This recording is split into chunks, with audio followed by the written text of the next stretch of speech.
దేవునికి స్తోత్రం. ప్రియులారా, ఈ అంత్యదినంలో సాతానుడు మనల్ని ఎంతగానో కదిలిస్తూ, పరిస్థితులను గజిబిజి చేస్తూ, జీవించే విధానంలోనూ బ్రతుకులలోనూ ఆర్థికంగానూ ఇలా ఎన్నో రకాలుగా మనల్ని తారుమారు చేస్తూ, మనల్ని సృష్టించిన దేవునికి విశ్వాసపాత్రులుగా ఉండకుండా సైతానుడు ఎన్నో రకాలుగా ప్రయత్నిస్తున్నప్పటికీ దేవుని కుమారులుగా కుమార్తెలుగా ఎన్నడూ కదల్చబడక నుండుటకై యెహోవా గుడారంలో అనగా ఆయన నివసించే స్థలమైన పరలోకంలో అతిథిగా నుండవలనన్నా, ఆయన పరిశుద్ధ పర్వతం మీద నివసింపవలనన్నా మనము యథార్థ ప్రవర్తనను కలిగి నీతిని అనుసరిస్తూ హృదయపూర్వకముగా నిజమును పలుకువారమై, నాలుకతో కొండములాడక, చెలికానికి కీడు చేయక, పొరుగువాని మీద నిందను మోపక, యెహోవా యందు భయభక్తులు గలవారిని సన్మానించేవారిగా నుండుటయే కాక,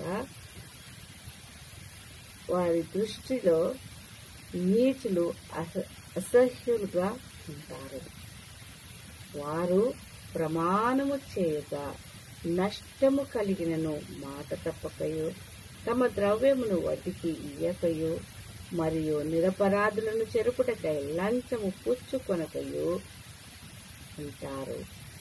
ఇలాంటి వారు ఎన్నడూను కదల్చబడరు. వారు యెహోవా గుడారంలో అతిథిగాను పరిశుద్ధ పర్వతము పైన నివసించుటకు అర్హులుగా ఉంటారు.